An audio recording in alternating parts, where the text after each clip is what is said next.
In this episode, we're going to hear from a park ranger in South Carolina, and we'll find out why he is warning us to be cautious when entering the woods. Then we travel to Northern California, where a group of firefighters all experience something out of this world. Then we end up in Colorado, where someone sees something so big they can't believe it. But before we get into the stories, forget it. You all know the drill. Let's just get to the stories. Hi, Donovan. I'm not going to sign my name to this because I'm afraid I might lose my job.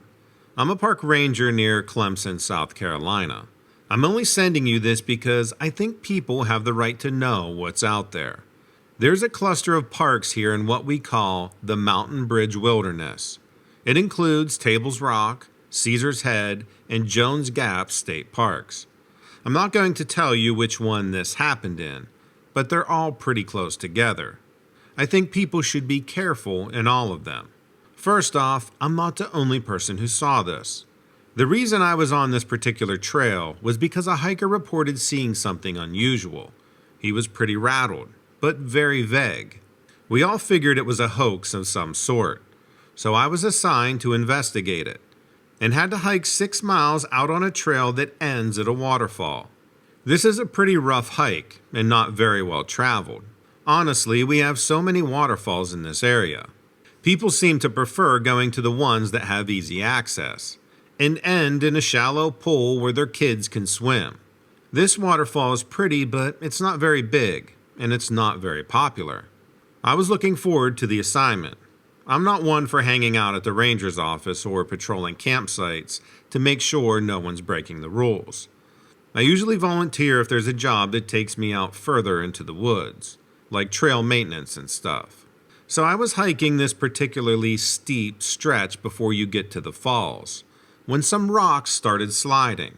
Not like a rock slide disaster, just a bunch of smaller rocks and debris cascading down from above me on the trail.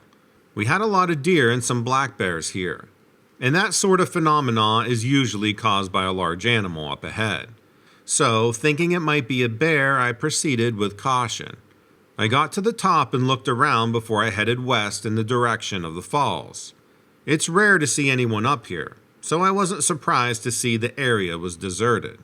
I was ready to take a load off, so when I got to the falls, I found a nice shady flat rock and sat down with my water bottle, figuring I earned a break. I was planning to scout the area afterwards and then head back down. I'm just sitting there thinking about my day when I heard something crashing through the brush on the other side of the falls. The woods are pretty thick back there. I stayed still and quiet, figuring some wildlife was coming to take a drink. Oh, it was something coming to take a drink, but it wasn't like anything I'd ever seen before. I kid you not, this thing looked almost like a deer, but only if the deer had died and started to decay. Its head was just bone, a skull with empty eye sockets. But it was definitely alive and moving, not to mention huge. I know anyone else would think I was a lunatic, but I've heard you read a few stories on here before, so I can speak plainly. This thing was dead. Dead and somehow alive. You could smell the decaying flesh on its body and see bones poking through here and there on its neck.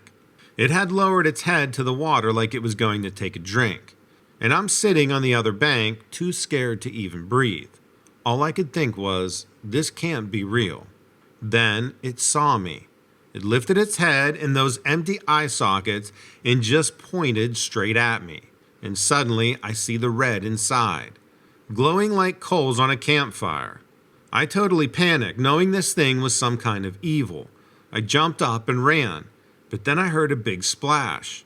I turned around, but I was afraid that the thing had jumped into the shallow water and was chasing me. I flew down that trail, crashing into limbs and scraping my face, trying to keep my balance on all the loose rocks. I'm lucky I didn't fall off the mountain and get seriously hurt. By the time I got maybe 1.5 miles away, I slowed down and listened. I didn't hear anything behind me. I can't explain what that thing was, but I know what I saw. Maybe it was some kind of evil spirit, although you couldn't see through it. Or maybe there's just creatures out there that we never see, because they've gotten so good at hiding. I also don't know if it was intending to hurt me. Was it chasing me? Seemed like it, but who's to say? There was an undeniable aura of, I guess you'd say, evil around it. I know I never want to meet up with it again.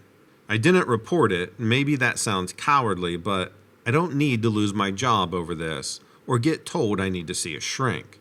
I do think that people should be cautious going into the woods, any woods, and especially that area of South Carolina. There's danger out there. Danger in a form of which you never expect. Please be safe, everyone, and don't hike alone. I was a volunteer firefighter when those really bad wildfires hit Northern California. I'm actually from Idaho, but they flew me and some of my friends down there to help out because the blaze was so out of control. It's just unimaginable destruction and made me really sad to see all of those homes and neighborhoods totally destroyed. They had us camping a good distance away from any of the fires, and every night someone was on watch and radio. We were always on high alert because with the change in wind, miles could easily burn in minutes. I had been there for a week, maybe a week and a half. We had just pulled a 15 or 16-hour day, and we were finishing up dinner, so probably close to 11 or 12 at night. This guy Casey comes running over and tells us to follow him to the back of camp. I mean, back of camp is generous because that group had maybe 25 or 30 tents. We followed him to where these train tracks were. He was yelling about some weird sound he heard while he was taking a leak. I couldn't hear anything and neither could anyone else. But Casey was never like this.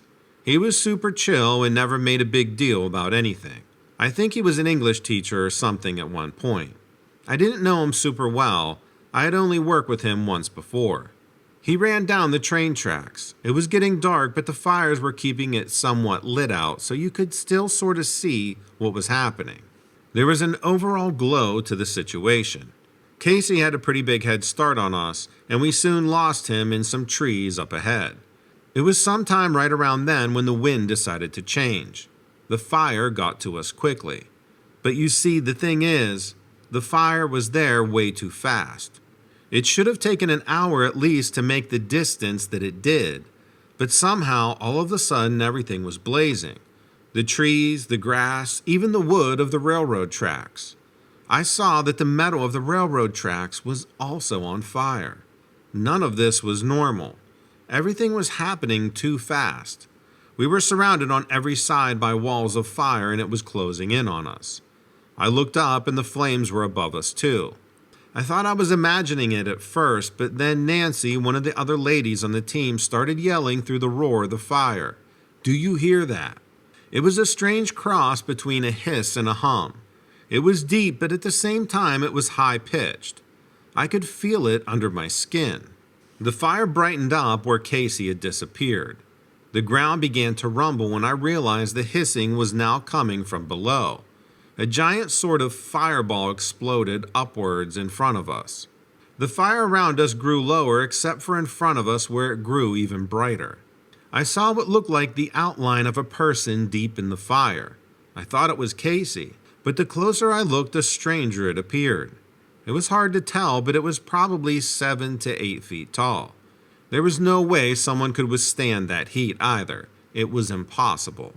The shrieking humming grew louder and I realized the creature was running towards us.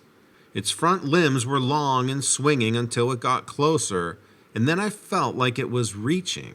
I dove out of the way. The flames were trailing with it. It could have been the source of the fire. The second before I blacked out, I rolled over and I got a glimpse of its legs, which looked like hind legs of an animal, maybe a horse or a goat or something like that. I woke up and I didn't know how long I had been out, but it must have been for a while because it was starting to get light out and not just from the nearby wildfires. The sun was coming up and I could see I wasn't the only one who passed out. Nancy and some of the guys were nearby on the ground too. I checked on them all and they were all alive and breathing, but still out. I looked around and saw a giant hole where the railroad track had been. Some of the metal had sort of melted and dripped down the side of the hole. It looked like icicles. I went to the edge of the hole, which was more like a pit, probably at least 10 or 15 feet deep. The sides of it were caked in ash. Turning around, I realized that nothing actually had been burned. The track had melted a bit. A few feet on either side of the pit were a little charred, but everything else was unburnt. Green grass and weeds and the trees were still covered in needles and the trunks were untouched. There was a stripe or maybe a patch of grass that had been kind of burnt. It went from the pit over the hill in the direction of the wildfires. Once everyone woke up and determined nobody was badly hurt, we searched for 3 or 4 hours but couldn't find any sign of Casey. I'm not sure what we saw, but we all saw it. Hi Donovan, I appreciate the opportunity to send this to you. I've tried to bring it up before, but it just felt too weird. I'm from Colorado. I was born and raised here, mostly around Denver. I never felt comfortable in the city, so I moved up towards the mountains when I got out of college. I got my civil engineering degree at CU Boulder. Boulder has a reputation for some pretty hippie, dippy types, but I was never one of those. I enjoyed my time there, but on weekends when everybody was partying, I'd head for the hills with my tent. I got to know some good, out-of-the-way spots. So I'm used to the critters that are around in the mountains. I see deer and elk all of the time. The coyotes won't bother you. People can be scared of them, but personally, I like listening to them at night. Just one time I had this scary situation with a mountain lion. It was just before sunset and I was coming back from a hike. And then all of a sudden it was just there in front of me on the trail. What you're supposed to do is make noise and make yourself look big and tough, and slowly back away. Somehow I managed to remember those things even though I was really freaked out. It stared at me for a good long time, but then it just made this kind of snuffling noise and then turned away like I wasn't even worth bothering with. All that to say, I'm no stranger to the comings and goings of the resident creatures. We managed to coexist just fine. After I finished my degree, I was hired to work on the old Moffett Tunnel. It's a railroad and water tunnel that cuts through the Continental Divide in north-central Colorado. So it's pretty high up there, almost 10,000 feet above sea level. It was given a National Historic Civil Engineering Landmark designation, so I was honored to have a chance to work with it. I got an 18-month contract to work on the restoration. I stayed up there in an old cabin. Everybody else preferred to go back down at the end of the day, so I was alone a lot. It was great, working hard during the day and having peace and quiet and starry skies at night. It's not for everybody, but I loved it. On the weekends, though, a lot of times these crazy kids would come up there to party. The tunnel was some kind of magnet for them. The thing is 24 feet high, 18 feet wide, and 6 miles long. You can imagine the daredevil crap they got into. There are 15 trains a day that go through there. After I'd been up there for about 4 or 5 months, these carcasses started showing up near the tunnel entrance. At first I'm like, these things are getting hit by the trains? But when I got a closer look, they obviously had been eaten with just remnants left behind. There got to be way too many of them just to be typical wild animal kills. I kept removing the piles of fur and bone and burying them as well as I could. I never saw any bears or even another mountain lion after that first one. For some reason, that area had become popular with the college kids as a place to come and do their acid trips. It gave them a real charge to get high and watch the train speeding by. I was worried one of them was going to go too far and do something stupid. I sure wasn't prepared as a medic for full teenagers. They'd come in the late afternoon, then they would traipse around the woods acting like they were Robin Hood and his merry men. I'm not kidding you, that was their deal. When it got dark enough, they'd come close to the tunnel and wait. Apparently, the lights and sound from the trains would really send them into another dimension. They'd be gasping and laughing and howling and dancing for hours. I don't know how you manage to make that much emotion for so long. I've never tried it. One night, I tucked myself in bed in my cabin. It was midnight, and I could still hear them riding around out there, but I was almost asleep. Then I heard screaming. At first, I thought it was all part of the craziness, but no, this was a blood-curdling screaming. I jumped out of bed and into my pants and ran out there. They were all screaming and running in different directions. It was so dark I couldn't see why. but I smelled something powerful, like skunky. I'm thinking, are they smoking something out there? Then I could hear a train coming through the tunnel towards us. When the light came through, I saw the outline of this huge hairy beast. It was incredible, like 9 foot tall. The tunnel was 24 feet and this thing almost reached halfway up. It was growling loudly and obviously enraged by that crowd of kids.